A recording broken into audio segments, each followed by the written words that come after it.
Well, there's a lot of movement, but yet not a lot's changing at the same time. How is that possible? Let's go ahead and dive into these power rankings. How's it going, everybody? I am Jason of Jason's Realm here. Today I'm here bringing you guys, me and the teams, Week 10 NFL Power Rankings. Let's just go ahead and dive right into these. At number 10, we have the 5-3 San Francisco 49ers, down one spot from last week, not because they did anything wrong on the bye week, but surely because teams below them looked a lot better this week and they feel like they deserved into the top 10, whereas the Niners didn't play, so they couldn't really defend their positioning as well. Still a solid team, especially after the acquisition of Chase Young, but just, 10th right now.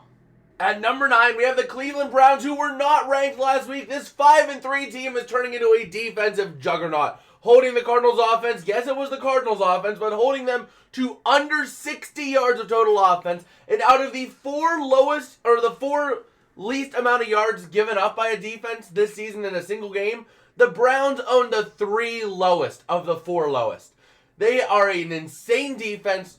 The offense is very lackluster, but defensively they are going to carry this team. And the offense is looking a lot better than the Jets, so this spot does go to the Browns.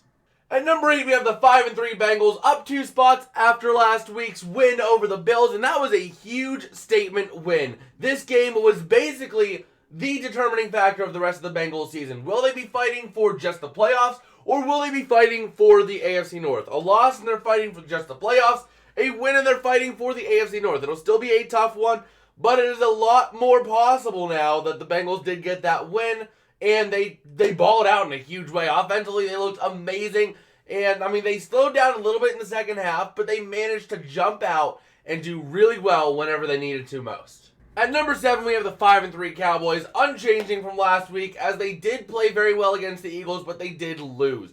It's hard to justify moving a team up after a loss, but at the same time, we didn't feel like we could move the Cowboys down, just because the Cowboys did play so well in that game.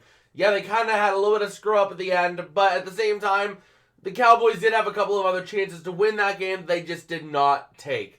So Dallas staying at number 7 feels like a solid spot for us. At number 6, we have the biggest free faller on this list, the Miami Dolphins, down 4 spots from last week because, the more I watch this team, the more I'm starting to think they're frauds. This team will absolutely dominate against a top 10 draft pick team, but then they face a top 10 team in the league, and they just don't even bother to show up. They are 0-3 against teams that are above 500, but they are 6-0 against teams below 500. That should tell you a lot right there. This team can dominate the bad teams, but struggles against the good teams. So therefore, they do fall down to number 6. At number 5, we have the 6-2 Jaguars. Didn't really do anything this week because they had the bye week, so you can't really do much. Can't really move them up or down a whole lot. Just because, they really didn't do a lot. Not really a lot also changed above them, so it's a nice, safe spot for them to stay at. This team is still white hot, and they are really gunning for a playoff spot at 6-2. At number 4, we have the Kansas City Chiefs at 7-2. They won last week, but they don't move because they looked really good in the first half. And then the second half came, and they said, "Yeah, let's go have trip in Germany, yeah? We will take trip in Germany. We will abandon the game because we won." That's literally what they did. They came into the second half and they said, we already won this game, so we're just not going to play. And they almost lost it as a result. Offensively, they did absolutely nothing. Defensively, they struggled as well, giving up 14 points to the Dolphins. At number 3, we have the 6-2 Detroit Lions. This team, one of the hotter ones in the league right now, looking really good week in and week out. That defense led by Aiden Hutchinson doing damage, and the offense led by Jared Goff and Sam Laporta.